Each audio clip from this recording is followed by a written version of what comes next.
Yeah, I don't believe in destiny, I just do what's best for me. Don't listen to my enemies, they're just full of jealousy. Yeah, this legacy, you gon' see what's left of me.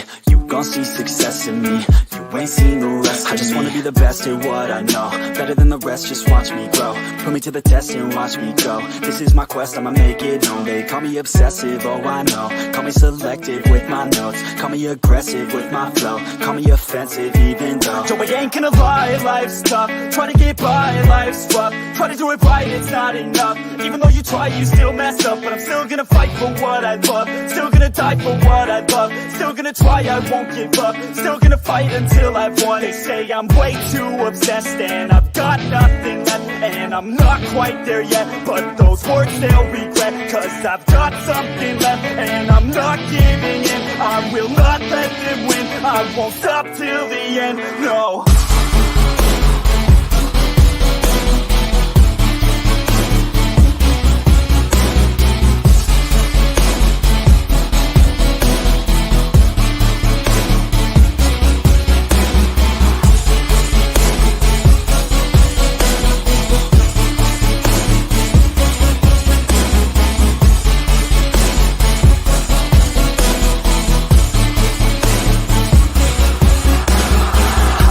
Some injuries, mentally and physically. Studied them religiously so I don't repeat history. And people won't admit to me they don't want a victory bad enough to get a C. They'd rather just go leave it be. And oh, this journey I've been on since 13, working hard and learning, never stopping searching. Yeah, it's burning, all this passion hurts me. I took action working, writing down these words. No, I'm not okay, I just wanna be something. I don't wanna be nothing, living all alone. No, I'm not alright, I'm just barely getting by. But I'll tell you I'm just fine, so you leave me alone. They say I'm way too obsessed and I've got nothing left, and I'm not quite there yet, but those words they'll regret, cause I've got something left and I'm not giving in. I will not let them win, I won't stop till the end, no.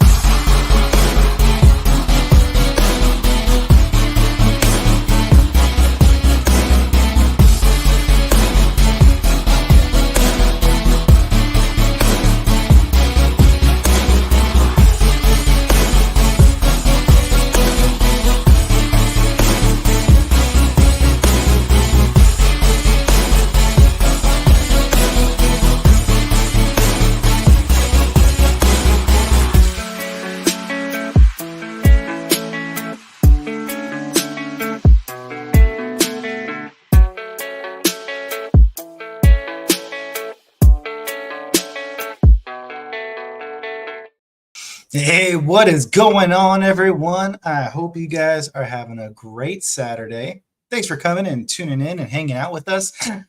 But what do you mean hanging out with us? Well, I'm talking about hanging out with these amazing people up here at the top, the Dying Breed. And once again, I want to give a huge shout out to those Patreon members, to the Dying Breed family, the Dying Breed community, because we have Warrior Bernard, Fighters Maxwell, Foster, and Q. We've got Soldiers Boslow and Little Panda. And then, of course, we have Defenders LG, Jodan, and Miss Aoife out in Ireland. Thank you so much, you guys. Like, again, you mean so much to me. You guys are the reason why I'm here. And I have to apologize because I had a coffee meeting this morning just before I normally go live. So that's what pushed us back today. I apologize, but we're here and we're kicking it. We're having a great time and we have made it to another weekend. I hope you guys have had an awesome week. And yeah, we're going to get into this and we're going to talk about it because there are some interesting things that happened this week. And I haven't really done shout outs recently.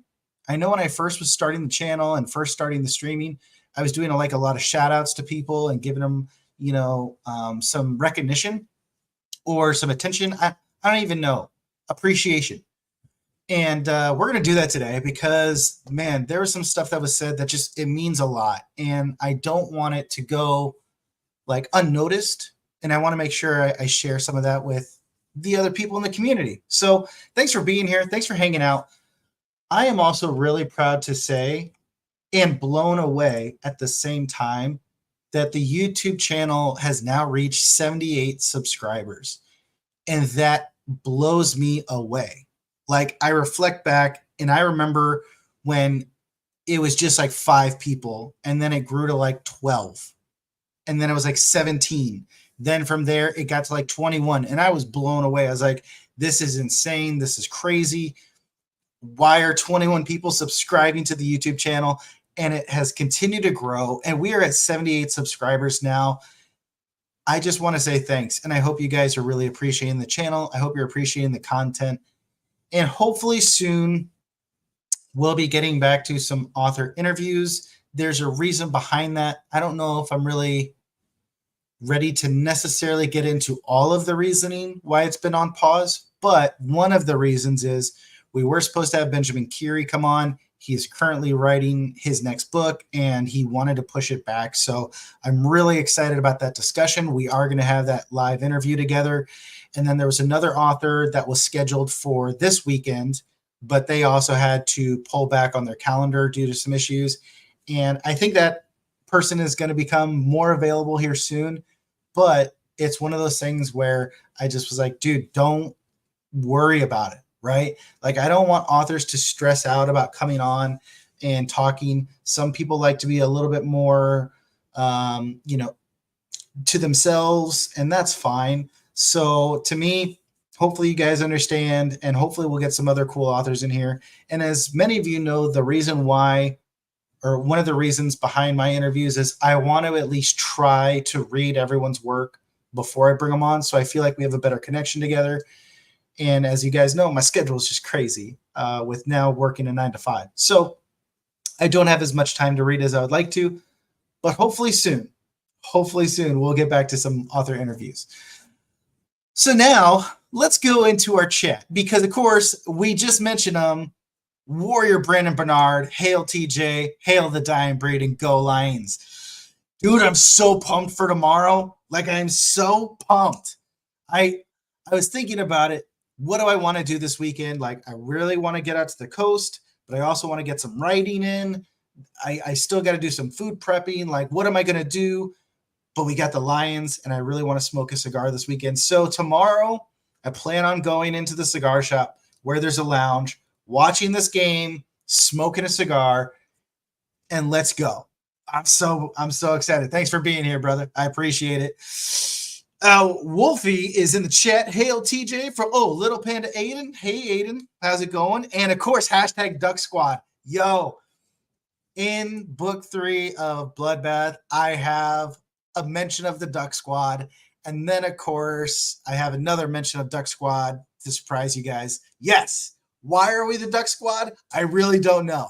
Somehow, Stephen Landry, Richie Stevens, and I were in a stream chat one day, and we got going on ducks. And so from then on, Zeckler, Richie Stevens, Brandon, Little Panda, myself, whenever we get into some chats, we like to recognize ourselves as the Duck Squad. So let's fucking go Ducks, right?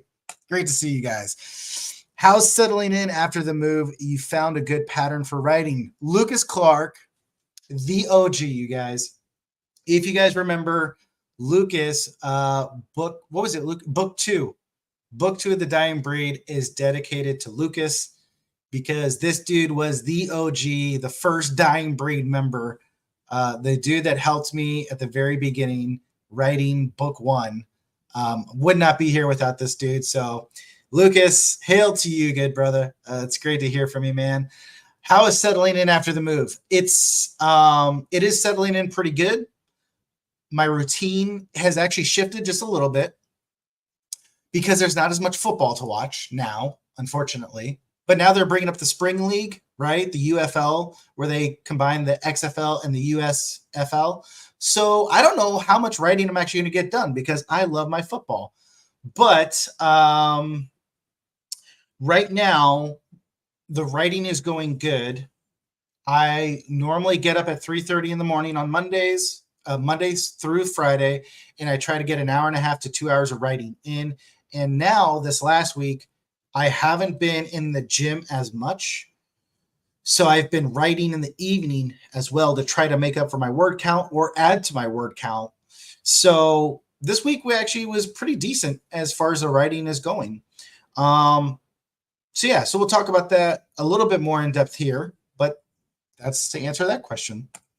John A. Douglas. Hey, TJ, little low energy today. I got the flu. Bro, I am sorry, man. Here's my things. Here's what I recommend. Here's what I tell everyone. Garlic. As pure organic garlic as you can.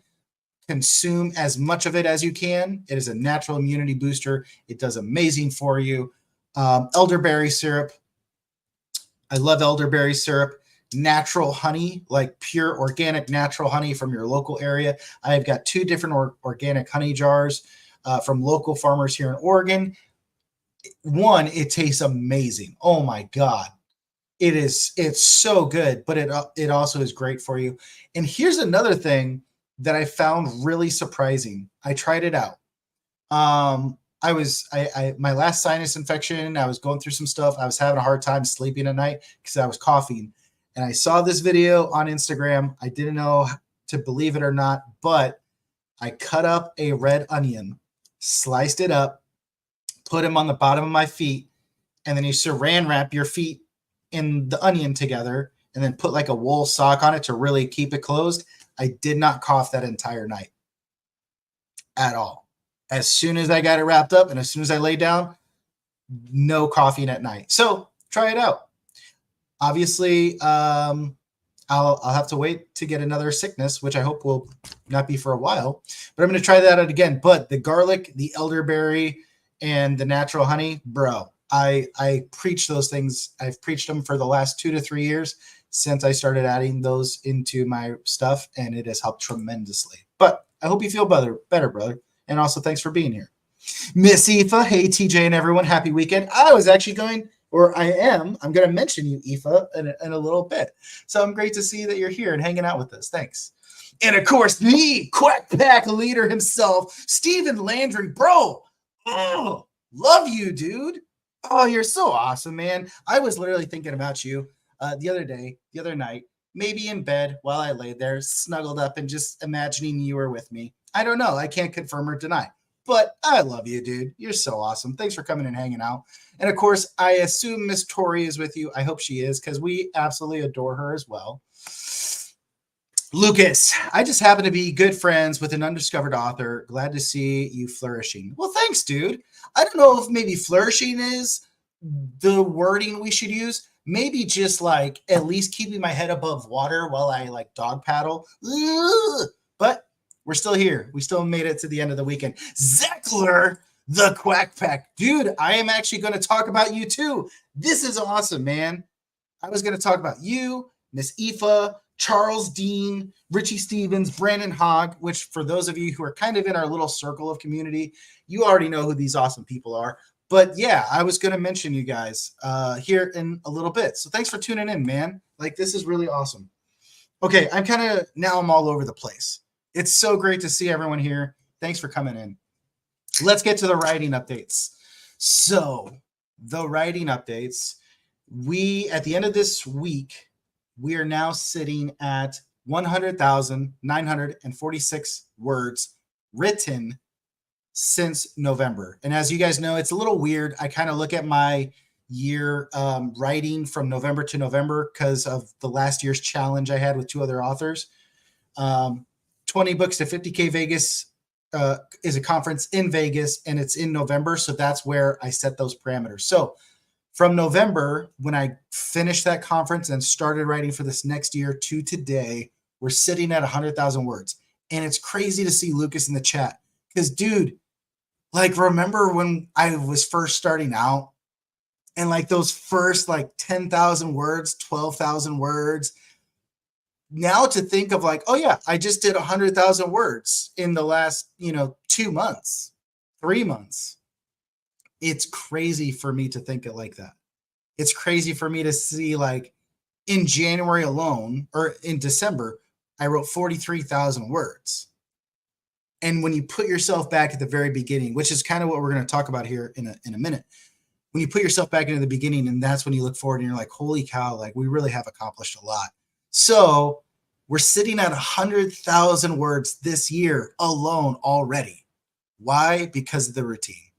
Because you gotta just keep getting in there, which Zeckler knows when it comes to routines, because that dude, you have been crushing it, man. And I'm really excited to talk about your stuff. But 100,000 words in, we are getting very close to the end of book 3 of Bloodbath. And that was one of the hard parts that I had this week was one, I wrote over chapter 28. I completely wrote over chapter 28. And normally I don't always close out the file. Like I'll save it and I will leave it up on the computer because when I go to work and I do my routine and then I come back home, it's always open and I can immediately remember where I left off and go on. I started writing chapter 29 and I thought I saved the new chapter. I did not. So when I realized it, I was like, oh shit. I tried to do the undo button, but I closed out the file and I could not go back. So what does that mean? That means that we lost 1,900 words in that process. But what's funny is if you read chapter 27 and then you go exactly to where that is, you will see, like, you would just think that there was a time jump, right? And you would probably just be like, huh, I feel like there should be more here, but okay, whatever. Here we go, killing more people, right? So what's interesting is I at least will be able to go back and recreate chapter 28. It won't be very difficult. And I remember one or two of the jokes that I had in there, so I can at least kind of try to recreate some of that. But it is what it is. So, yeah. With that being said, I was getting to this point in book 3 where I was like, man, I know the end goal. I know the points I need to hit. But that in between, I'm frustrated with it. I don't feel like it's flowing the way it should. I feel like I should have a lot more of these things planned out and navigating. And then I remember something that a good friend of ours in the community, you may have heard of him. His name is Matt Dinneman. He's kind of wrote like, I don't know, a book series that made it to #1 in Audible in the entire world when it released book 6. Yeah, he's kind of an author.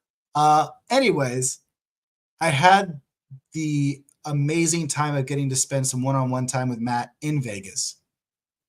And I love Matt because of how actually I got to spend some time with him at Dragon Con too, which was really good because I think it was a good lead up to our conversation in Vegas, which was only like 2 or 3 months later.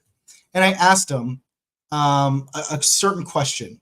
And he said, TJ, and he's also talked about this on live streams. He's like, I write myself into corners almost on purpose so that I have to fight and figure out how to get through this. And normally when I do that, I'm like, you know what? Screw it. I'm just going to completely change the system. And somehow it just always works together for me. Like it was great. It wasn't verbatim, but that, as I recall that, but that was just this moment of like, he's like, dude, if you find yourself there, just break it. Break the story, break something, completely flip it around. And that was where I got to this point where I was like, man, I don't know where to go from here. I don't know how to do it. And I was like, dude, flip it around. Do exactly the opposite of what you originally intended on this certain area. So that was what caused me or led me to discover that I erased chapter 28. Because then I was like, oh, well, actually, if I flip this, it totally makes sense now because it already led up to it in chapter 28. And then I went to find chapter 28 and lo and behold, fuck me. Okay. So anyways, so that's where I'm kind of at. I was really dragging. Feet were just stuck in the mud with like, okay, I need to get here. I need to get to this end and let's wrap this book up. Let's wrap this series up. And this at least is like getting me there of like, you know what? It may not be exactly what it is, but it's keeping me engaged because I was almost dreading having to write this final 1/3 of the book, right? Richie, I'm glad you're fucking here because that's where I'm going to talk about you too. You and Brandon Hogg, I heard about you two knuckleheads. Anyways, so with that being said, I've really taken a different shift. It's given me at least enough motivation to keep going. So that's where we're at. We've only got about a third of book 3, maybe a quarter of book 3 left to finish. And then we're at the finish line. And that's going to lead into one of my thoughts for the week. So let's bookmark here, just so you guys know. We'll carry on very soon.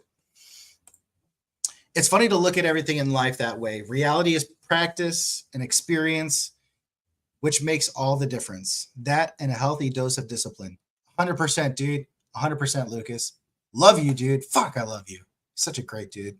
Stephen Landry, what programs do you use? So I use Microsoft Word, and I also have an Excel tracker in Google Docs, and that's what tracks all of my word counts. So I have it all projected out so I can see by chapter, by month, by day, total, book total, month total, career total. Like I have all of that built in a Google Doc. And then I back up all my stuff about every other week. I upload it to the cloud so that it's got the most kind of recent stuff. But that's what I normally use. And here's the thing. Honestly, I want to take a Microsoft class specifically on Word because there are so many tools and abilities that you have that allow you to do so many things. And I just think that most of us writing do not take the time to understand, like to be proficient in the actual program to know, like there's so many different ways that you can tie in Microsoft OneNote, which I love OneNote. You can tie in other things. So I at least use Word because of all the other Office programs. Like I also use Microsoft PowerPoint for a lot of my storyboarding, for a lot of my link chart analysis so that I can see where all the different characters are connected and everything else. So yeah, so that's at least what I use for writing. I've done Google Documents, but what I don't like is I don't like their grammar and spelling check. I don't like how you have to have an internet connection to get it to work right. I don't like the delay that sometimes happens with it. So yeah, I know some people use it. I just prefer to have it offline. Oof, I know, dude, that chapter 28, man. We actually, I was able to throw in a Star Wars joke with one of the new characters who I made. His name is Royce. He's got a YouTube channel and a Twitter account. I love Royce. I love what he's doing. I love a lot of his content, but I love giving him shit about goats. Like it was when I first started watching him. So he talked about how his wife wanted to buy a goat and he absolutely refused. And he is like, no, we are never going to have goats. And of course, me being the sarcastic military fuck up that I am, immediately was like, okay, how much would a goat cost and how can I get it shipped to Royce? And he started posting this in the live chat and he started losing his shit.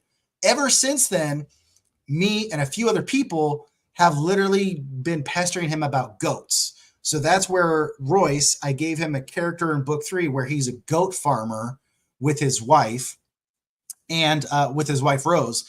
And so that's where there's a part where if you guys are on my Twitter, I shared it where he is literally like, there's some other dialogue going on with other characters. And then Royce is like pumping a shotgun. He's like, hell no, not on my watch. Rose, get the kids. We're storming Area 51. And so I really took like the Hicks side and just magnified it by like 3,000 times because we love you 3,000, right? So yeah, so there's a part in there where he's got a Star Wars joke. And I was like, damn, I at least need to get that Star Wars joke in there. So there's that. Quack, quack, rise up. Hell yeah. Tim O'Burnham. Hail to you, good sir. We got Loki critique coming in. Yo, hail to you, Loki. Thanks for hanging out with us. I appreciate that. Don't you dare badmouth Google Docs. I am not necessarily badmouthing it because I know so many other authors that use it, and it gives you such great flexibility to where you could jump on in your phone and write. I mean, shit. I wrote 1,000 words on my phone while I was at Dragon Con one night. So it's flexible. It's great. It's just not what I use. So I'm not dogging it per se, but there are so many capabilities within Microsoft Word that so many authors are not tapping into. So I would hopefully like to learn more of those tools. And obviously I can bring them on and share with you guys what I'm learning there.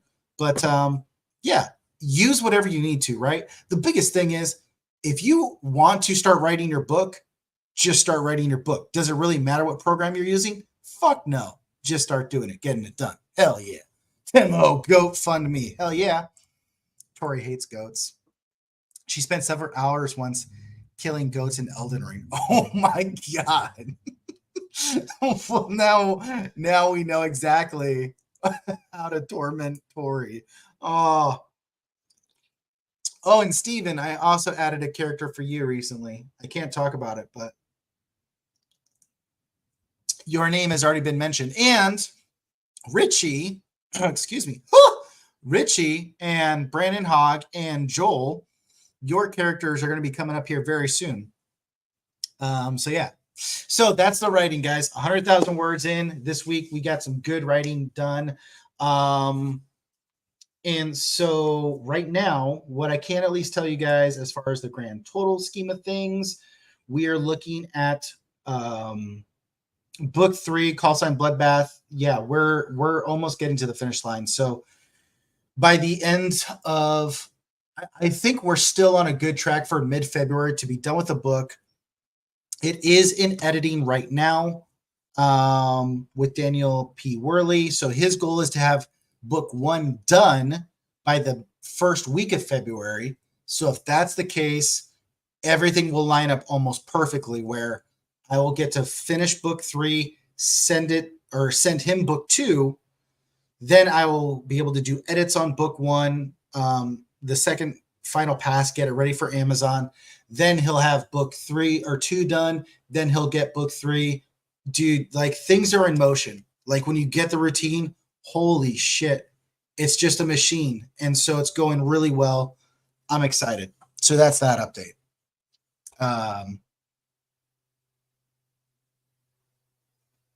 You might know me by another name, Scarecrows and Crucifixes. That's terrifying.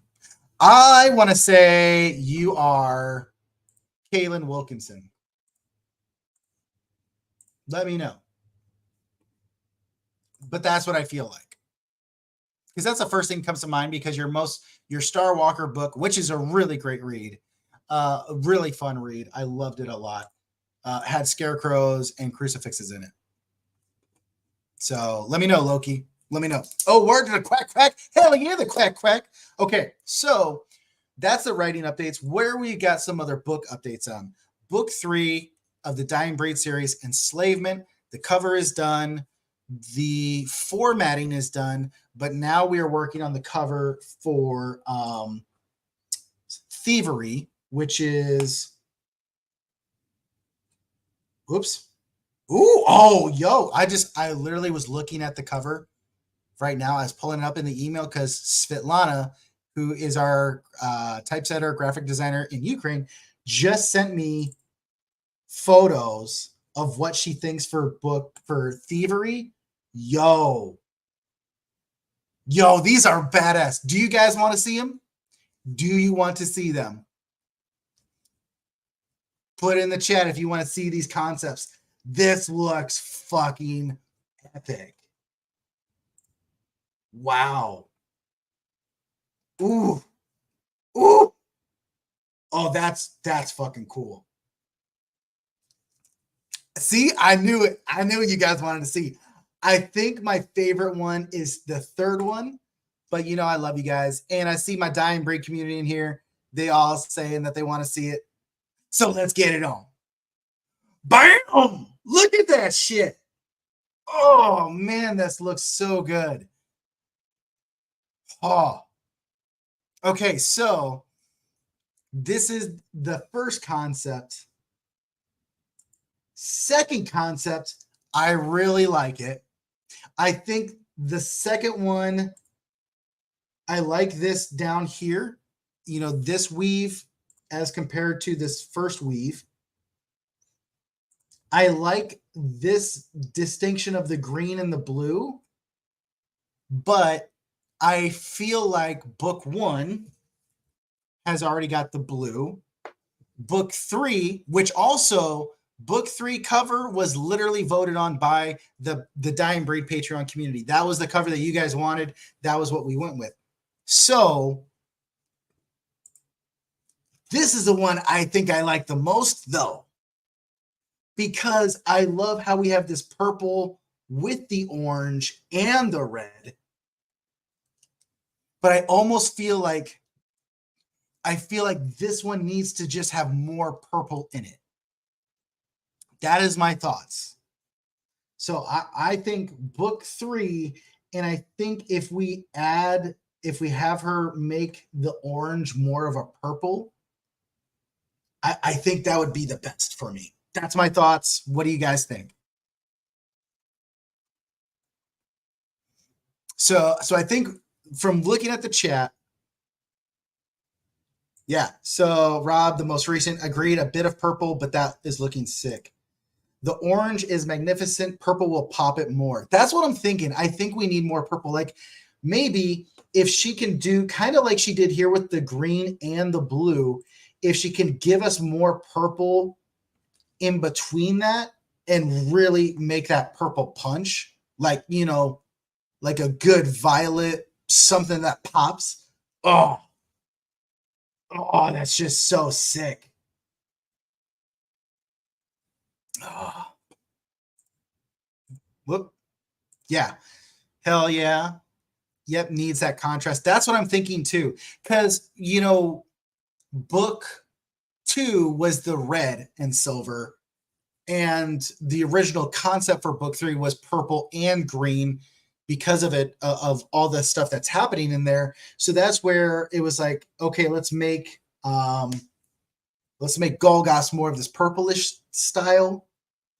And I really like the orange with Golgoth. I think it's a good fit for him. So I think this cover is the most accurate. We just really need some more purple. Purple is so hot. Oh, I love purple. I don't know why. Like whenever I think of like magic and eeriness, like purple and green definitely have that that dark, deep, magical sense to it. Ah, dude, that looks so sick. See, this is why you guys got to come on and watch me live for our weekend updates. You never know what shit I'm going to come up with or show you guys. But yeah, thanks for helping me out. So my only other thought is Eldritch Power. Yeah, right? Like that's definitely what I think of. Purple is the hottest. I also feel like this Dying Breed Thievery looks good, but I'm not sure if I like this A Golgoth short story up here or the TJ Lombardi down below. I feel like it's almost too dull and too matted as compared to the Thievery. Like this, I love the embossing she did on it. I love the shine and everything, but I just feel like the short story and the Lombardi are too flat or too unexciting. So what do you guys think though on that? Do you think we should change? Huh. I do. All of them look fucking cool. God, this is why covers are so hard. I just feel like those two need to be changed. Purple feels ethereal. Yeah, absolutely. Absolutely.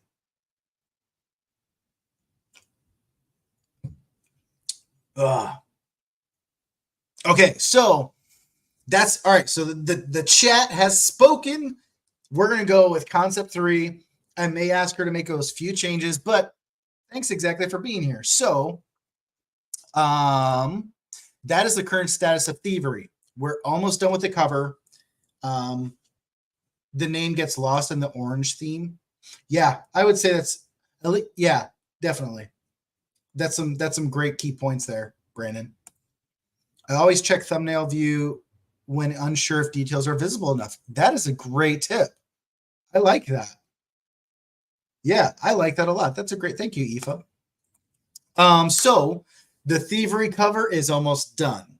As you guys know, the plan is that Tom Cox will narrate the Thievery short story, and it will be in the Audible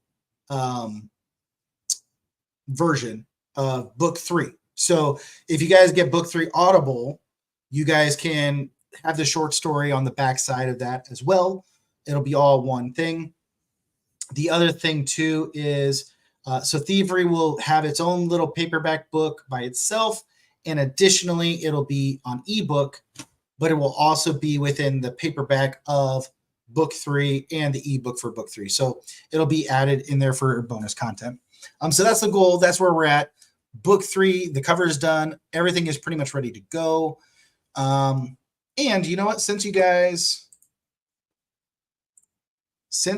the Dying Breed community already voted on this, so they've got their first dibs. They got to help pick it out. I can go ahead and show you guys just so you see. Since we're going on this tangent, why not? Right? We might as well have a. Where did I put it then? Ah, there we go. Okay. The folder is empty. That's never a good thing.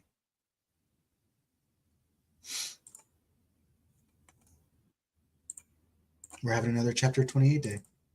Here we go. Oh, whoop, damn it.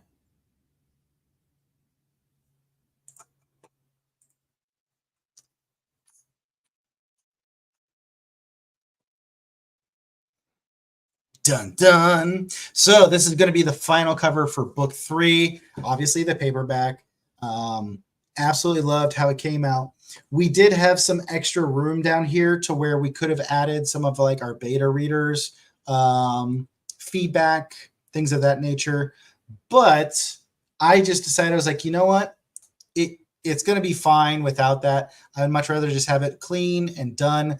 And of course, we did make sure to have our mature rating, because that's going to be part of the thoughts for the week, and some of the shout outs is talking about that and specifically with book 2. So, but yeah, guys, this is going to be the final cover for book 3. I'm really excited. I love it. And it's one of those moments where when you see this, I cannot believe that I'm at this point. Like, one book has now turned into like 9 that I have worked on in my career. So it's crazy. It is just crazy. Jeff Hutchison, dude, the big Hutch. You guys, this dude was one of the coolest dudes I ever got to meet in my military career, and one of the shortest. I mean, Jeff, let's just be honest. You were definitely like a battle dwarf running around, but one of the coolest dudes who has forever stayed near and dear to my heart because of the time we spent together. Jeff and I got to be Op 4, which, for those of you who don't know what that stands for, it's opposing force. So we got to be the bad guys attacking nuclear convoys in a training environment, obviously. But this was back when Call of Duty Modern Warfare was first coming out. And so we literally, every day we were zeroing in our rifles with our laser systems. I'm trying to think of what we called them. God, I can't even think of it. We were literally sniping dudes from hundreds of yards away with our M4 carbines. We had them so dialed in and accurate because we did it every day. And we had dudes calling us cheating and saying that we weren't. But dude, Jeff was our CADM, one of our CADM cadre members. So he taught Air Force members how to fire properly. So he's like a goddamn marksman sniper himself. We are shredding dudes, just shredding. But Jeff, he was on our breach team. So he was one of the first guys that went up to the truck that carried the nuclear missile and breached it with explosive charges. Well, we had countersign. So if I was running up to the truck to help them, and if they didn't know that it was me, I would yell out to them, "I got bronchitis." And the countersign to that was, ain't nobody got time for that, because that is literally when that video first came out of that woman that went viral. So we were literally having the time of our lives and running around the hills of Wyoming, attacking nuclear convoys and blowing shit up. And this dude was by far one of the best dudes I've ever met. And he was so much fun. There was one time we're sitting in this dry creek bed, and the creek bed was like maybe 3 feet high, like indented into the earth. So we had plenty of area to hide. And we had Chief She was Chief is awesome. The joke with her, I won't release her real name, but the joke with it was she was a senior airman. I think she was about to put on staff sergeant, and we joked. She was like, "Hey, I'm getting out. I'm done. Like I did my 6 years or whatever. I want to be done." And the joke was, "You're going to stay in the Air Force, and you're going to become a chief master sergeant." So we called her Chief. She did not stay in the Air Force. She did get out. Never made it to chief master sergeant. So it's even funnier in my thinking. But Chief was with us. Hutch was there. We're sitting in this dry creek bed, and we're just laughing. Jeff is one of the funniest dudes ever. So he is just going on with jokes, and we're having a good time, just dying and rolling in laughter.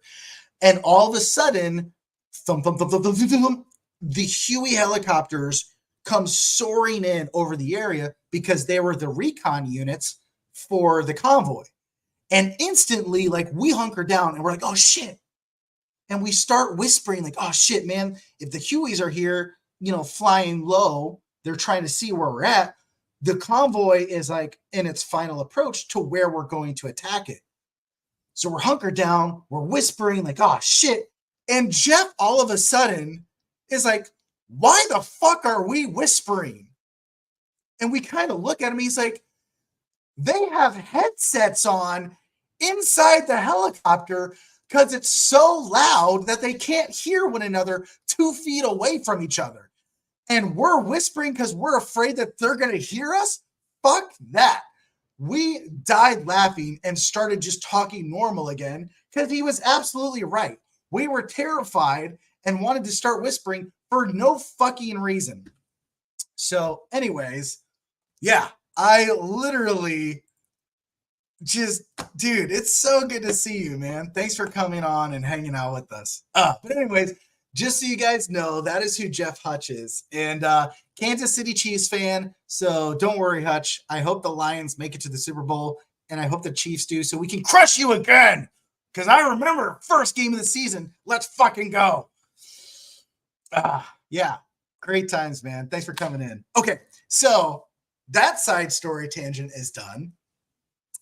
Book 3, Enslavement and Thievery, we're done. And now we get into one of the things that really hit me. So now that we have some fun joking around, here's one of the things that hit me. I had a reader reach out to me who said, sorry, Lucas just sent me a DM. I had a reader reach out to me and said, hey, I just wanted you to know I could not make it through book 2. The material was too dark.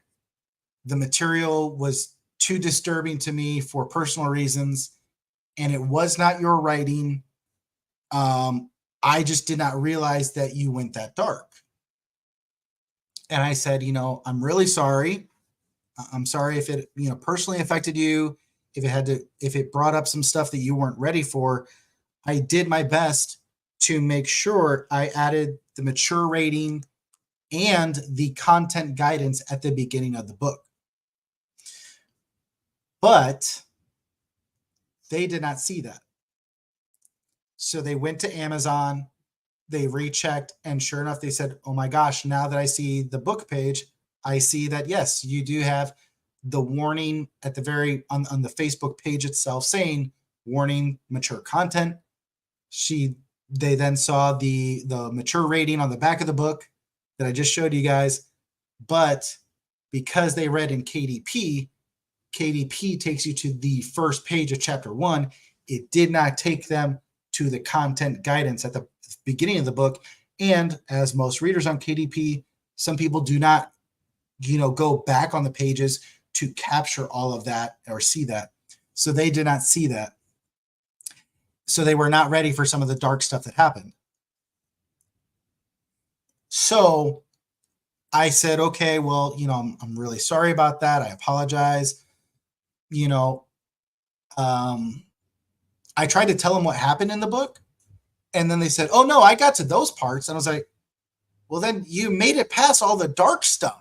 Like, if you got to this scene, then yeah, there's nothing dark after that, really. Well, I mean, there's some dark stuff, but it wasn't dark as far as what was bothering them. But they're like, you know what? No, I just, so I was like, well, if you want, I can at least send you book 3 for free. You can read that because we don't talk really about any of that type of material. And so they said, okay. So I appreciated the fact that they had not given up on me as an author per se. They still appreciated the fact my writing and some of the stuff that was there. It was just the content that really disturbed them. But that still really hit me, right? It still affects you because you do everything as an author to warn people like, hey, there's dark material, there's mature content. It may be disturbing. Oh, wait, I totally forgot. Bam. There we go.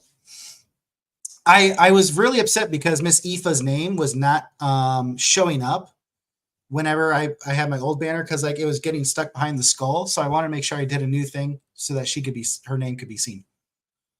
So yeah, and like Zechler just said, at least they reached out to you and didn't just drop a 1-star and walked. 100%. Like I appreciated it because they are still wanting to communicate with me. Like they talked to me about book 1. We had some great conversations. I just felt terrible because they did not see the warnings. And it's one of those things of like, I tried everything I could, but sometimes you still like, even though you try hard to warn people, they just dive into it. So I appreciate the fact that, yeah, she didn't give up on it. Like Zechler said, she at least talked to me, let me know. And she's at least hopefully going to read book 3 because for those of you who do not know, we have a split in the storyline. So, yeah. And now that I say this, why was I really glad for Zechler? So 2 reasons why I'm really glad for Zechler, who I just showed right here, this dude. That conversation took place at night, in the evening, right before I was about to go to bed. And of course, like, it stays with you. And then like the next day, I wake up and see on Twitter, Zechler purchased book 1 of The Dying Breed, an audiobook, and was like, well, let's hear what all the hype is about. And so that meant so much to me. And I think that's one of the things for readers. If you come on here, if you're a reader and you just love reading books and are wanting to be a part, I hope you realize how something so little or so trivial can mean so much to the author. Because that immediately was like, dude, thanks. Wow. You took the time to post that. You took the time to share that. And, having Richie Stevens, who has been so supportive to talk about, my books and me as an author and, get connected to Zechler through Stephen Landry and Richie. Dude, like that completely motivated me for that day.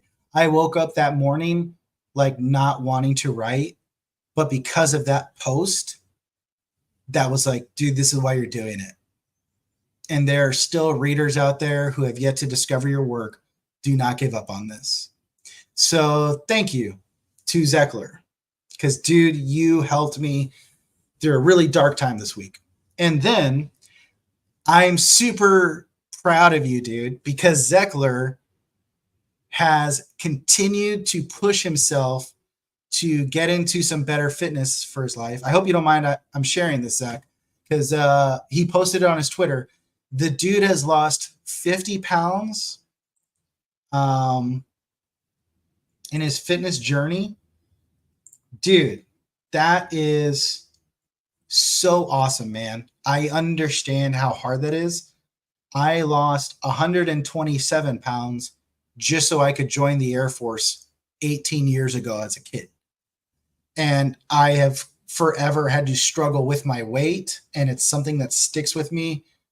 But dude, I know exactly how hard that is and how much work you've had to put in. And I'm so fucking proud to see you accomplish that. So good on you, man. Like, it's so worth it. And I hope you feel amazing and accomplished because, dude, like that's huge. That is also awesome. Authors are putting themselves out there in a big way and not immune to feelings, both good and bad. Yep. Okay, good. You don't mind. Sweet. Because I just kind of like jumped in there. So yeah, absolutely, dude. You deserve that recognition, man. That is an awesome thing. So congrats to you. Don't give up. And hopefully those audiobooks are helping you out, keeping you engaged, and not helping you fall asleep. That's why we picked Tom, because Tom is hopefully this beautiful voice that keeps you awake and engaged. So that's really cool. Now, the second thing is Zach did that, huge motivation. And then there's this other author in the community known as Charles Dean. And Charles and I, we didn't really have a chance to connect while at DragonCon. We were kind of like passing by, right? Stephen Landry was there, Richie Stevens were there, Brandon Hogg. So Charles reached out to me. He sent me a friend request on Facebook like a week ago, and we connected. And then he was like, "Oh, hey man, it's great to connect." I was like, "Yeah, dude." And he mentioned like, "Hey, I would love to just do a chat with you or talk with you, stay connected."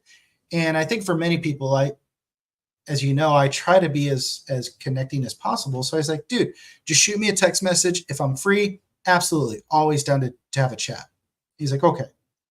So then a couple days later, he messages me and he's like, "Hey, I just thought I would share something with you." I was like, "Okay."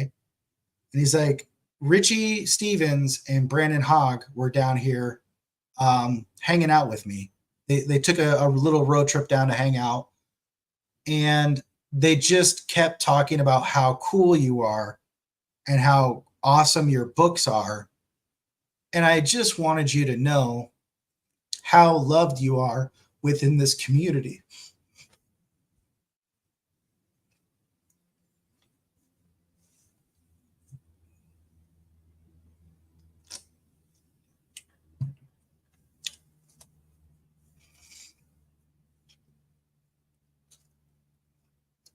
And how there's a lot of people behind the scenes cheering you on, if you don't know it or not. You are definitely loved in the community, man. And I love what you're doing. And just thought you would like to know that. And as you can see, I got allergies from it instantly. So I was like, holy cow, dude. So that meant a lot. So thank you to those guys. Shout outs, because, yeah, you guys just wanted to shout you out and let you know, like, that's what was told to me this past week. And I did have kind of a rough week. I got food poisoning Sunday night. So Monday was rough. Work was really rough. Getting that reader feedback was rough. And then you got that type of message, was like, holy shit, dude. So thanks to Richie, thanks to Brandon and Charles and Zeckler. Like, you guys were a huge help this week. And then to Miss Aoife, who has also been in the chat, is in the Dying Breed. For those of you who don't know, this awesome author and wonderful person messages me about like once a week or once every other week. She just sends me a private DM. Normally on the weekend, and it's like, "Hey, I just wanted you to know I finished watching your live stream. I'm sorry I couldn't make it, but I love this, and you're doing so awesome in this." And so that awesome person is a huge supporter as well, and it is very encouraging behind the scenes. So thank you to Miss Aoife. And that's where there's times where I'm like, dude, I don't feel deserving of having Patreon members that, like your support. Like, I don't understand, because there's some awesome people in this community, and I am just here because you guys are here. So hopefully, it helps you guys out. It keeps you motivated, because you guys are the ones motivating me to keep going and keep being here, to keep showing up. So thank you. To you guys. So Well, shit, Rob. I'm just trying, man. I'm just trying. Sooner or later, the little engine that could or would or should will be in the hood. You know what I'm saying? Okay. You're the fucking goat, Steven. God, man, you're way more supportive than I am. I'm just trying to be as cool as you, dude. I'm just trying to be as cool as you.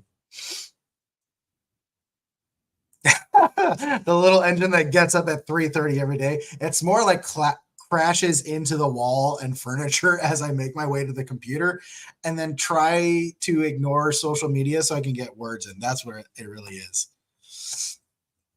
Love it, bro. Don't stop. Your writing inspires positive change for me. Thanks, dude. Okay, so that was literally that all happened this week, which was a lot. Obviously. So then my thoughts for the week. There's 2 thoughts, and then I actually have 2 videos from Instagram to show you guys because I really like sharing what I find, and then also sharing the thoughts that I may or may not have. So one of the things I thought about is there was someone who I saw when sometimes readers are like, it's this weird struggle.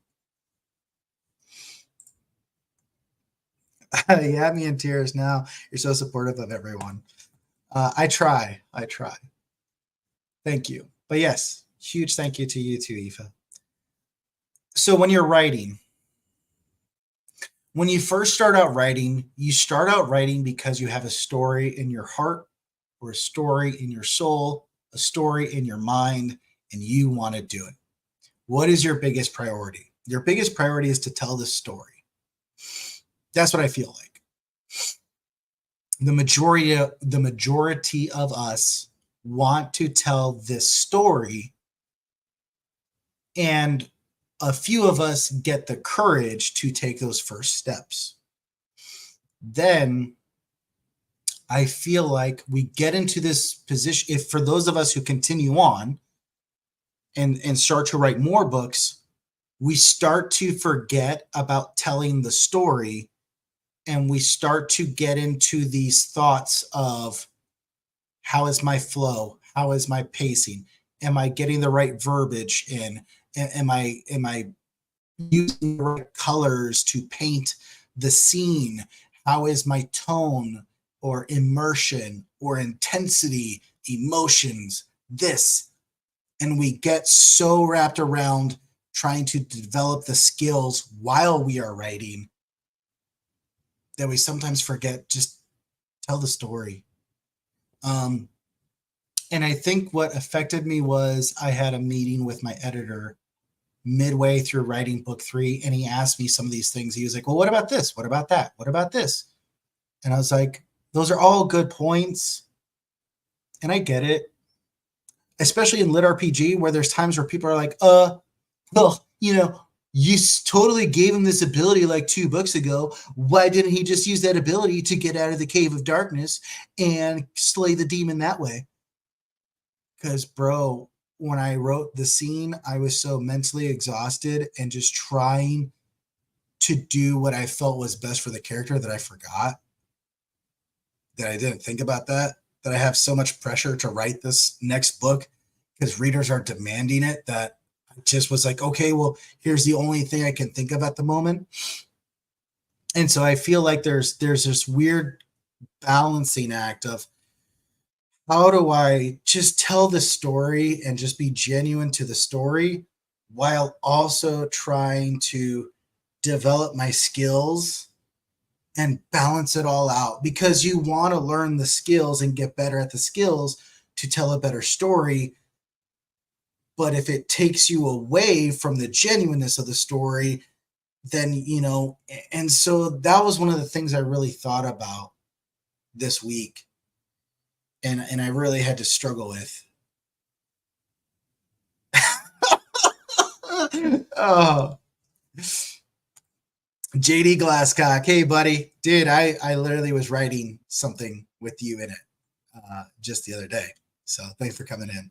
I love your character too. Dying breed, 1 star. Too much dying, not enough breeding. Someone on the internet probably. Right? Dude, I love doing that too. I did that to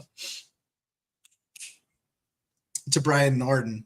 I was like, what? Quest Academy Silvers, there's not a single mention of the material silver in this entire book. 1 star. Sergeant Warcock. Not at all, actually. It is your real name, too. It's J.D. Glasscock. So, not every person in life and death scenario has their head on right. That's why people in hardcore WoW die even when they have tons of tools to live. You, Zekler the Philosopher, right now. 100% for the win. Oh, and I'm glad that forgot there's something else that I get to show. Well, for those of you on my Facebook, you saw I did get Quest Academy 2 in paperback. It looks beautiful. I guess I'll just show it. Oh, Jesus. I almost got computer stuff falling. So, yep. Quest Academy 1, Quest Academy 2. What's great is I have both signed. Whoop, can you get too bright? Way too bright. Oh, there you go. You can almost see it. There.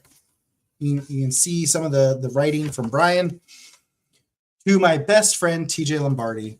And that's, ooh, I loved book 1. This was on its way in the mail. I could not wait, nor could I wait for the audiobook. So I started reading this on Kindle. What's great is this one is totally signed to my greatest nemesis, TJ Lombardi. So Brian totally signed this. And then, of course, book 3, when it comes out, will be signed to my most passionate lover. So best friend, enemy, lover. That's the way you have to sign these, Brian, just so you know. So yeah, he totally signed it that way. Oh my gosh. I'm reading Brian's book right now. Yeah, I'm going through as well. I'm really enjoying it. So, all right. Awesome. Lombardi, the character that is talked about but never seen.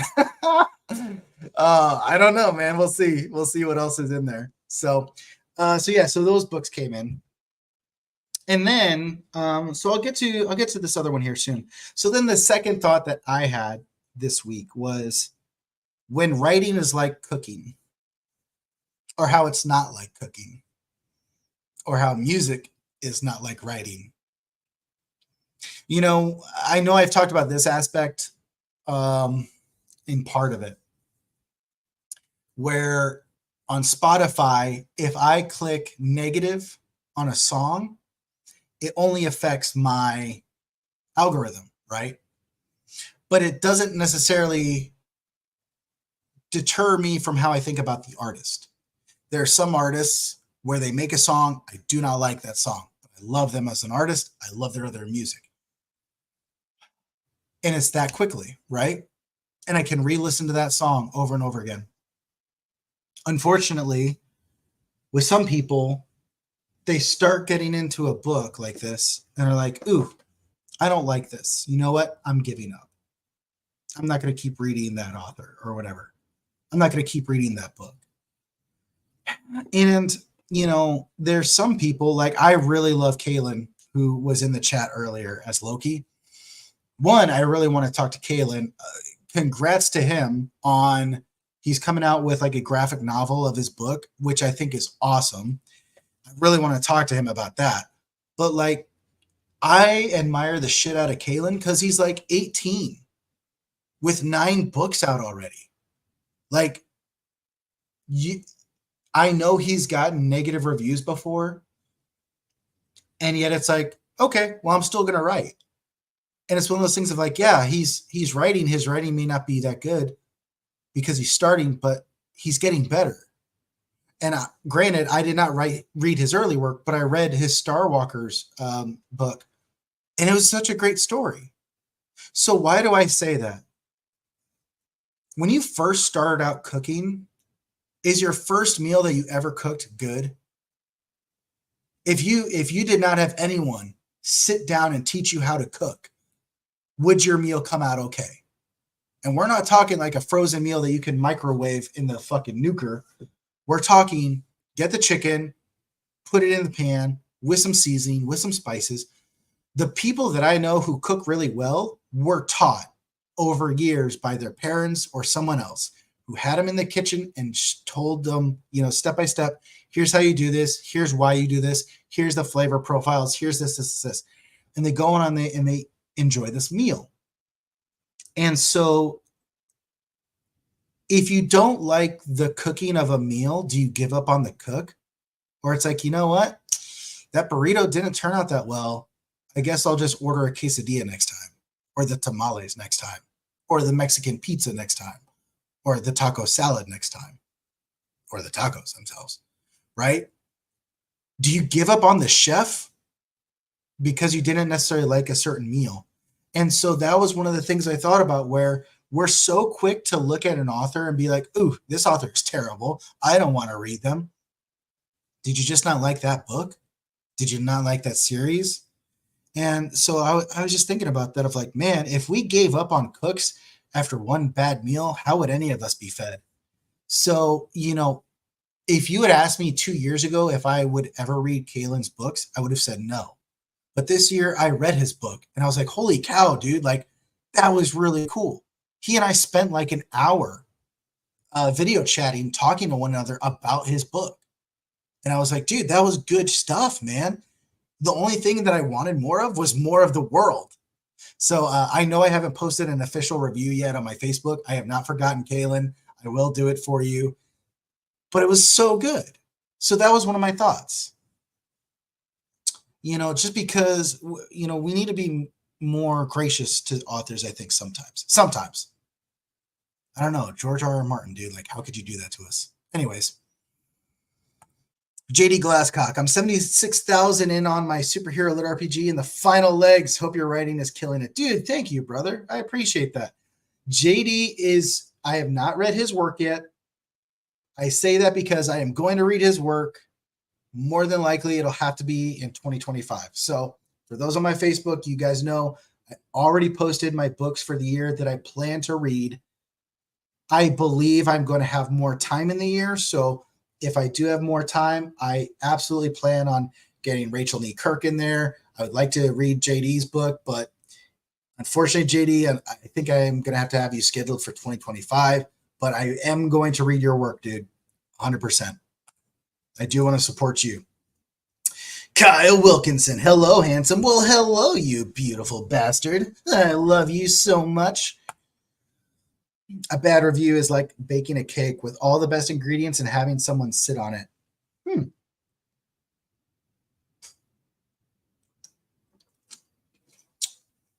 I think it's just the fact of like, I think Amazon has really hurt us in a lot of ways where, this is a 3-star. And we think like 3 stars a bad thing, where I kind of like our good friend of the channel, John Douglas, Royce, who I mentioned, Katie from Periapsis Press, where a lot of them are like, did I enjoy the book? Yes or no? I mean, granted, I could have loved the book, but at the end of the day, from reading the book, did I enjoy it? Yes or no? Then what else more should be said? But we get into this thing of like, I was reading some negative reviews on some books and the person just goes into it. And I wanted to just be like, you know what, dude, fuck off. Like you are complaining about a book. The writer wrote exactly what he wanted in the story. And if he didn't go that way, like, sorry, I don't know. But sometimes we need to be more gracious because the internet anonymous posting has allowed us to be more cruel and vicious towards people than we ever would if we said it to their face. Right? So anyways, this year has really been a lot of reflection. And when I thought about that, I was like, dude, yeah, Kalen's book was great. There's a lot of great stuff out there, and I'm really enjoying the reading aspect. Reading off the Kindle now, like this has forced me to read off my Kindle, and I'm actually starting to really enjoy it. And I can see why it's a lot easier than, picking up the paperback. But I still love my paperbacks. Oh, it's so good. So good. Anyways, no stresses on reading my work. Do you? I don't roll that way, TJ. Do or do not. It has zero input on our friendship. I know, dude. I know. But a supporter will become a friend faster than a friend will become a supporter. I've said that before. So, and it's a fact of this is in the lit RPG community. What makes us so special is how much we support one another. Just like also in the Iron Age collective, which is a whole nother conversation. Those Iron Age authors and content creators are very supportive of one another. So that's why we're here. That's why I enjoy doing it, because I enjoy reading the other authors that have made the genre, that are in the genre. And I can say, yeah, dude, I've read your work, man. So, and look at, like I said, I know I've mentioned Kalen a lot this week, but like his book gave me some great ideas. Katie, I just mentioned you. I literally just mentioned you. Good morning at 1 p.m. I know, right? I had a late start to the day. But like Kalen's book gave me so many great ideas. I was like, oh, dude, this was really cool. This could be cool. So like even you never know what inspiration you're going to get from another author. So Katie, you missed it. I was definitely like sad tears crying earlier. But now I'm all good. We got over the emo part of the stream. All I ask is you support me on Great Garbo Drag Karaoke Wednesdays when I wear my yellow summer dress. JD, I love you, man. You're so cool. Okay, so those were my thoughts for the week, right? The writing aspect, and as far as XYZ and all those things. And then the writing is like your cooking. Like, don't just give up on an author because you had a bad first meal. Like, they're growing, especially when they're first starting out. Look at Brandon Sanderson. Like, that dude has got so much lore, like fandom around him. He wrote 14 complete books before his 15th book was like picked up by a literary agent, and then he took off. Like, he was at it for a long time. And so when I look at my numbers, the fact that I'm sitting at just under 800,000, you are considered a novice in writing in the indie world until you hit 1 million words. So for me, I'm like, dude, I am so close. I am so close to there, to then having that much more, 1 million XP to work with and to grow with my stories, right? So yeah, the first couple books, the Dying Breed series, the Bloodbath series, those may not be series that a lot of people enjoy or like, holy cow, like, what is this author? But you know what? The third series may be the one that they really enjoy. The fourth series may be the one they really enjoy. But you have all those XP points to work with, so don't give up. TJ, it was you, Ben, Brian, Tao, Seth, and a few others that blew me away on how cool and supportive the genre is. Dude, 100%, man. I love all of the people on that list. I have not spent a whole lot of time with Tao because he is super busy. Ben is awesome. Brian is like one of my BFFs. I love Seth to death. Seth is such a great person, and I'm so excited to see where his career's going. James Hunter, that's why I'm excited for this third series, you guys. I am trying so hard to put as many people into the book as characters that have just meant so much in this community. Charles, Richie, Joel, Brandon, Steven, JD, Kyle is in the book. Aoife, I have not found a character yet for you yet. Oh, I know. Yep. Sorry, I thought about it earlier. John Douglas, who was on the stream earlier. Like, all of you guys have had characters that are planned out, because to me, I was like, Bloodbath is my first lit RPG. The Dying Breed is my first passion of like what I wanted to say and talk about. Project General Motors is the project working title, is the book that I want to give back to the community to say thanks to everyone, really. So that's where that's what this book is about, and that's where I'm excited for it, and I think you guys are gonna really like it. Writing is like cooking. Break a few eggs, devour a steak, make sure it's red, top it off with some salt. A grimdark author, probably. Dude, 100%. You've seen my memes, dude. You've seen my memes. And yesterday, I literally had steak for dinner with sweet potatoes and cheese. It was so fucking good. So good. Okay, so now let's get to the other part. This other book that came in the mail was this guy. Webster Merriam's Collegiate Dictionary, the 11th edition. I've had a few dictionaries in my life, off and on. And of course, I never used them, right? Because we had Microsoft Word and Google. Google's number one thing that is used for is spell checking. That was admitted by Google.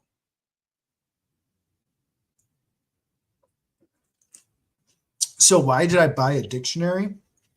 Because you guys can hold me accountable on this end. I want to read or go through the dictionary probably in the next year or so, over the next year, because honestly, I mean, dude, this thing is literally, 1,500 pages of definitions and breakdowns and spelling. I feel like I have some great dialogue.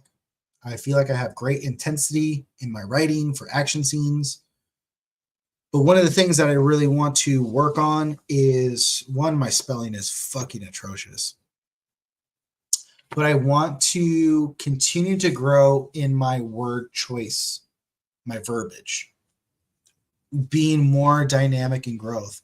And one of the things was I felt that when you get too wordy, you can distance yourself away from readership. And that was a book I read with where they talked about CEOs and how to speak in leadership sense, how to be more clear, concise, because it can reach a greater audience with the more simple you are and the more clear within simplicity as you speak. But then this fucker's book came out, and it was so beautifully written with the word usage and how it worked that I was like, I really want to get better at having a greater depth of knowledge of the English language. And I remember New York Times author Michael Stackpole and I talked at Fan Fusion in Phoenix, and he said, TJ, continually work to master the English language and everything else will fall in place. I was like, okay.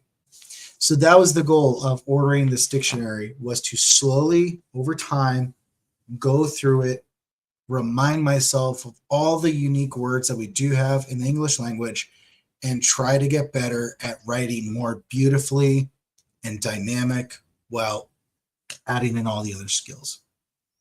Brood. The young of an animal or a family of young, the young, hatched or cared for at one time, a group having a common nature or origin. Brood, the third definition, to sit on or incubate. To produce by or as if by incubation of a bird. To sit quietly and thoughtfully, or to meditate. To dwell gloomily on a subject. Ooh. He brooded over the battle and the after effects of the carnage before him. Hell yeah. Gonna brood the fuck out of today. Anyways, he was quite broody. JD, I feel like you wrote this so long so that you could try to cover my face when I put it on screen. So let's see if that's exactly what the intent is. Oh, almost. You were almost there. I think it should always be about support other artists. I have been spitting creation for 3 decades as a poet, singer, songwriter, filmmaker, and for the last 2 years as a novelist, Lit RPG. Of all those, this is the first one, Lit RPG, that I see actually supportive. All the others were cutthroat, everyone out for themselves, and only supportive if they were pulling something for themselves, i.e. in film. Only supportive when they had a role or something within one of the films. I think people should always stick to their own style, certainly be inspired by those who inspire you, but even in emulation, make it your own with your own flavor flav without the clocks though. 100% agree with you, JD, 100%.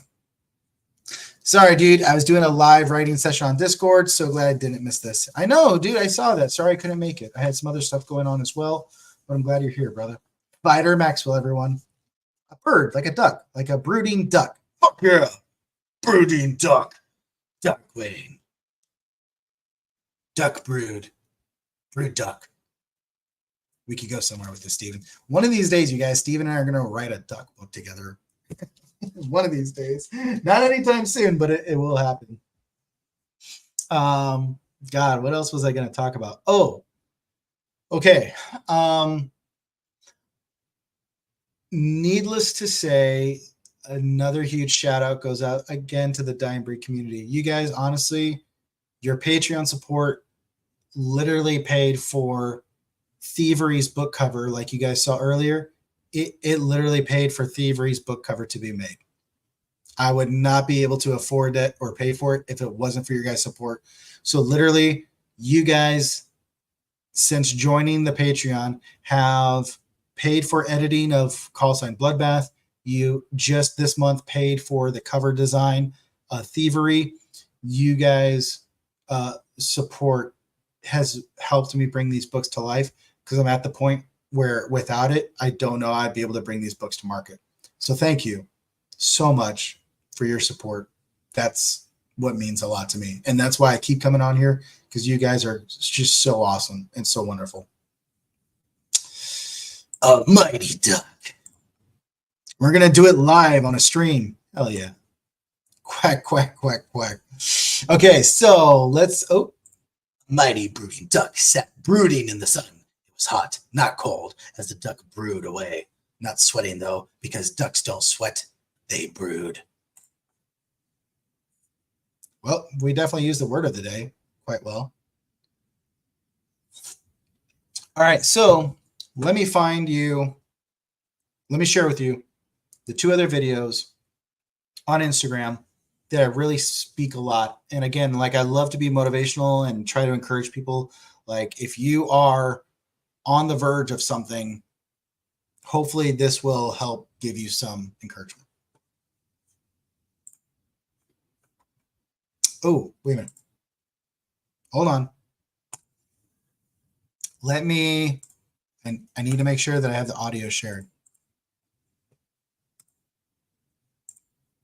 Oh, see, I didn't share the audio. That could have been bad. Okay, here we go. Make your move before you're ready. I'll tell you where big dreams go to die. Tell me.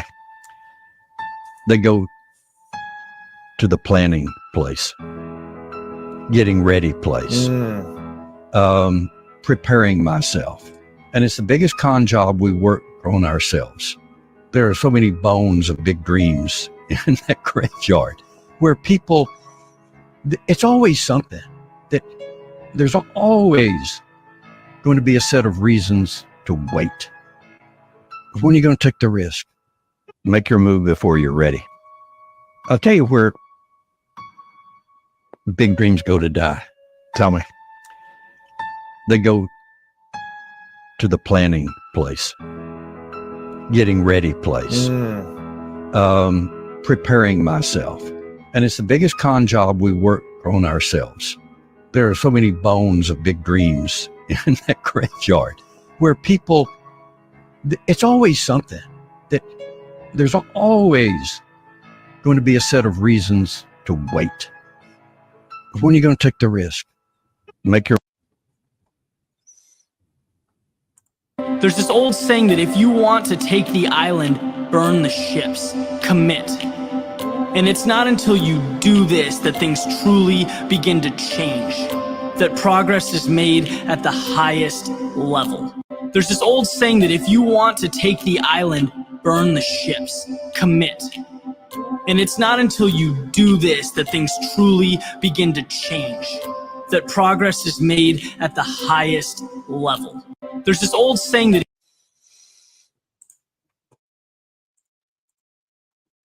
So there you go. It was really interesting when those played, because that's when it hit me and I was reminded of when I first started writing the storyboard. I storyboarded for months, 3-4 months. And it wasn't until my cousin, who we've had on the author interview, Eli Gardner, when she said, TJ, stop fucking storyboarding and start writing. I was in the planning phase. I had told people, yeah, I'm going to write a book, but I was only halfway committing to it. I just wanted to stay in the planning phase of it all. I had to have someone who held me accountable to say, start writing. So why burn the ships? Why take the leap? Because if you don't burn the ships, you always have that lifeline. Ooh, if this gets too scary, if it gets too hard, I can always go back to the ship and I can always sail back to where my comfort space, where I was, where I had this reassurance or whatever. No. If you want to take the island, burn the ships. If you want to write a book, start writing. You'll learn everything else along the way. There's going to be trials and obstacles and hardships, but you're going to have that no matter what you do in life. It's always going to happen. But you can still take the first step. Take the commitment to yourself. Know that it's worth it. It's not the destination. It's the journey. And it's who is there with you to support you. And now today, I have this community and have you guys in the chat that I'm forever grateful for. Except if I had never taken the first step, I would not be here today. Get out and do. Life puts enough roadblocks in your way. No need to make your own. Hell yes, JD. Oh, I love that. This is why I've put my books on railroad. Even though I'm not finished, I'm burning my ships to force myself to do. Been wondering about doing the same. If there's nowhere to go but forward, then you'll finally go forward. Pirate Squad, burn the ships. R. Oh, I thought it meant burn their ships. No, it's burning your ship, Steven. You go to take the island, you burn your ship so you can't get away. You better conquer that island. There's no safety net. And yes, you can burn their ships too. Burn everyone's ships. It's better I've tried and failed than to sit by wondering what if. I always found humming the song Over the Rainbow was always conducive to movement. That and a photo on a stick of his ass. Yeah. He has a photo stick of Brian. Yeah. Where did I put that? I put it somewhere. I don't know. So, burn it all, a Grimdark Pyro. Yes. Burn It All by Duck Squad, a Grimdark Duck Pyro Squad. All right, you guys, those are the writing updates. Those are the book updates. Those are the shout outs. Zeckler, man, keep killing it, dude. Thanks. Like, it was encouraging and motivating to see you doing that, dude, because I've been there. I know what it is, but I'm like, yes, Zeckler is getting it. That's awesome. So thanks to Zeckler. Shout out to him. Shout outs to Charles Dean. Thank you so much. Richie Stevens and Brandon Hogg and Miss Aoife. Like, you guys are awesome. Thank you so much. For all of you guys who have stopped by the channel and hung out, said hi, been chatting away with me. This makes my weekend every weekend, and I look forward to every weekend just to hang out with you guys and talk about this stuff. So, all right, JD is going back to writing and having fun, so everyone keep chewing along. I think that's a great way to end it. So you guys, thank you so much. Thank you to the followers and subscribers of YouTube that we are now at 78. You blow me away. To the Patreon community. Hopefully we'll have some new news soon on when Book 3 will be hitting shelves. To everyone in the Patreon, you guys already know you'll be getting the ebook available to you guys. And to those of you in the bigger tiers, we'll be sending out those paperbacks as soon as they come in. So thank you so much to you guys. As Aoife said, all the best. Enjoy the rest of your weekend.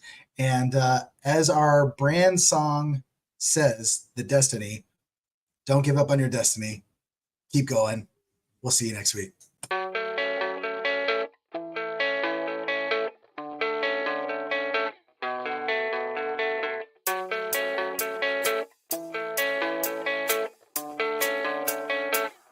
Yeah, I don't believe in destiny. I just do what's best for me. Don't listen to my enemies. They're just full of jealousy. Yeah, this legacy, you gon' see what's left of me. You gon' see success in me. You ain't seen the rest of me. I just wanna be the best at what I know. Better than the rest, just watch me grow. Put me to the test and watch me go. This is my quest, I'ma make it known. They call me obsessive, oh I know. Call me selective with my notes. Call me aggressive with my flow. Call me offensive even though yo, I ain't gonna lie, life's tough. Try to get by, life's rough. Try to do it right, it's not enough. Even though you try, you still mess up. But I'm still gonna fight for what I love. Still gonna die for what I love. Still gonna try, I won't give up. Still gonna fight until I've won. They say I'm way too obsessed and I've got nothing left. And I'm not quite there yet, but those words they'll regret. Cause I've got something left and I'm not giving in. I will not let them win. I won't stop till the end, no.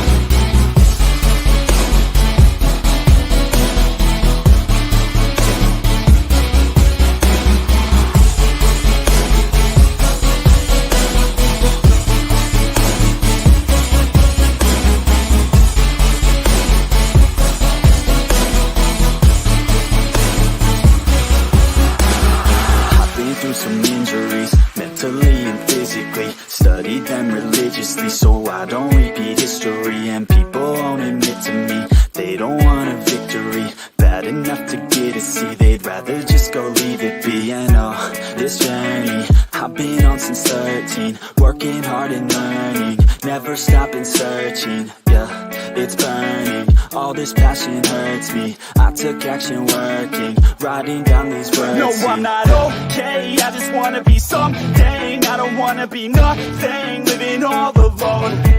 No, I'm not alright, I'm just barely getting by. But I'll tell you I'm just fine, so you leave me alone. They say I'm way too obsessed and I've got nothing left. And I'm not quite there yet, but those words they'll regret. Cause I've got something left and I'm not giving in. I will not let them win. I won't stop till the end, no.